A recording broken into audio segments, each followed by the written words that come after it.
दोस्तों, क्या आप काम वासना से मुक्ति और ब्रह्मचर्य का पालन कैसे करें यह जानना चाहते हैं? तो यह कहानी आपके लिए है। इस कहानी को अंत तक ज़रूर पढ़ें। अगर आप इस कहानी को अंत तक सुनते हैं तो आपकी समझ में आ जाएगी कि वीर्य को अपने भीतर रोक कर रखने के क्या क्या फ़ायदे हैं और ब्रह्मचर्य का पालन कैसे करें और काम वासना से मुक्ति कैसे पाएं। दोस्तों, इन सभी सवालों के जवाब आपको इस कहानी के अंत तक मिल जाएंगे। तो बिना समय गवाए चलिए इस कहानी की शुरुआत करते हैं। दोस्तों, एक बार एक नौजवान लड़का एक महात्मा के पास आता है और उनसे कहता है कि महात्मा जी, मैं काम वासना से छुटकारा पाना चाहता हूँ और काम वासना ने मेरा जीवन बर्बाद कर दिया है। मेरे मन में हर समय काम वासना से जुड़े विचार चलते रहते हैं। मैं जितना ब्रह्मचर्य का पालन करना चाहता हूँ उतना ही ज़्यादा काम वासना में लिप्त हो जाता हूँ। मैं अपनी ही नज़रों में छोटा होता जा रहा हूँ और मुझे खुद से ही घृणा होती है। मैं अब क्या करूँ? वे बौद्ध भिक्षु उस लड़के से पूछते हैं कि तुम ब्रह्मचर्य का पालन क्यों करना चाहते हो? फिर वह लड़का कहता है कि जो एक ब्रह्मचारी कर सकता है वह एक काम वासना में लिप्त हुआ इंसान कभी भी नहीं कर सकता। एक ब्रह्मचारी परमानंद का अनुभव कर सकता है, लेकिन एक कामुक व्यक्ति हर समय काम वासना में ही उलझा हुआ रहता है। ब्रह्मचारी शक्तिशाली और सुंदर होते हैं और उनके चेहरे पर हमेशा एक तेज होता है और उनकी तरफ कोई भी आसानी से आकर्षित हो जाता है। लेकिन एक काम वासना में डूबा हुआ इंसान कुरूप और कमज़ोर होता है और उसकी तरफ कोई भी आकर्षित नहीं होता है। उसके बाद वो बौद्ध भिक्षु उस लड़के से पूछते हैं कि बलवान शरीर और सुंदर रूप से तुम्हें क्या लाभ मिलेगा? क्या तुम लोगों को अपनी तरफ आकर्षित करना चाहते हो? वह लड़का उन बौद्ध भिक्षु से कहता है कि महात्मन, अब आपसे क्या छुपाना, मैं एक लड़की से प्रेम करता हूँ, परंतु वह लड़की मुझसे प्रेम नहीं करती है क्योंकि मैं दुबला पतला हूँ और मेरा रंग सांवला है और मैं बिल्कुल भी आकर्षित नहीं दिखता हूँ। मैं चाहता हूँ कि वो भी मुझसे प्रेम करे और इसलिए मैं ब्रह्मचर्य का पालन करना चाहता हूँ। फिर वे बौद्ध भिक्षु उस लड़के से कहते हैं कि क्या तुम खुद से प्रेम करते हो? वह लड़का उन बौद्ध भिक्षु से कहता है कि महात्मन, यदि सच बताऊं तो मैं खुद से प्रेम नहीं करता। फिर वे महात्मन कहते हैं कि जब तुम खुद से प्रेम नहीं करते हो तो तुम किसी दूसरे व्यक्ति से प्रेम की उम्मीद कैसे रख सकते हो?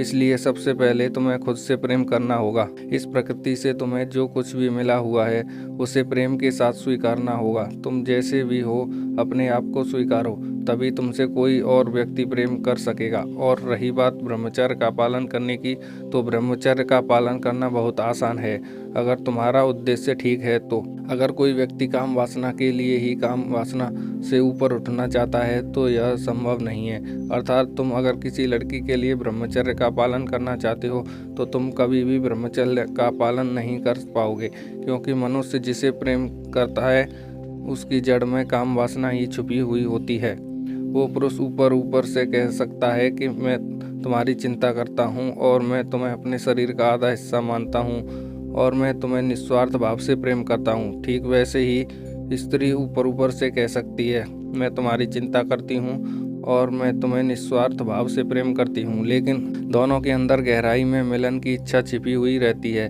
और इसमें कुछ बुरा नहीं है, क्योंकि यह पूरी तरह से प्राकृतिक है और प्रकृति ने ही मनुष्य को ऐसा बनाया है।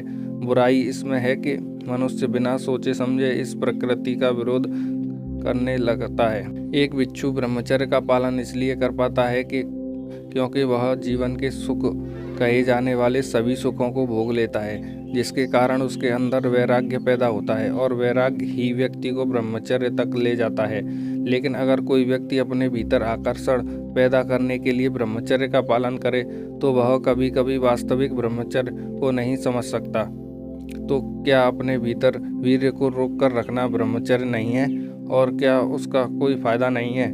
वे बौद्ध भिक्षु उस लड़के से कहते हैं कि वीर्य को अपने अंदर रोक कर रखने से बहुत फायदे हैं, लेकिन वह सभी फायदे तभी हैं जब तुम उस वीर्य की ऊर्जा को विक्षिप्तता न बनने दें। जैसे कोई व्यक्ति बाहर से तो अपने वीर्य को रोक रहा है, लेकिन उसके भीतर हर समय काम वासना के विचार ही चल रहे हैं और उसका ध्यान किसी और चीज़ पर लग ही नहीं पा रहा है और उसका दिमाग केवल एक ही चीज़ के बारे में सोच रहा है, तो यह विक्षिप्तता ही की शुरुआत है। लेकिन अगर कोई इंसान अपने वीर्य की ऊर्जा का उपयोग किसी सृजनात्मक काम को करने में करे, तो कुछ ऐसा किया जा सकता है जो अकथनीय है।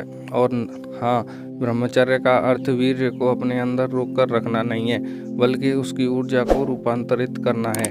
दोस्तों, कुल मिलाकर बात इतनी है कि काम ऊर्जा को दबाना ब्रह्मचर्य नहीं है और काम वासना में ही लिप्त रहना सही विकल्प नहीं है। अगर आपको एक संसारी जीवन जीना है तो आप काम वासना की उपयोगिता को समझिए, ना कि उससे नफरत करनी चाहिए, क्योंकि काम वासना पूरी तरह से प्राकृतिक है। काम वासना के लिए ही काम वासना से ऊपर नहीं उठा जा सकता, यानी सिर्फ अपने भीतर आकर्षण पैदा करने के लिए वास्तविक ब्रह्मचर्य को नहीं समझा जा सकता। सांसारिक जीवन को जीते हुए अगर ब्रह्मचर्य को समझना है तो कुछ ऐसा करो जो सृजनात्मक हो।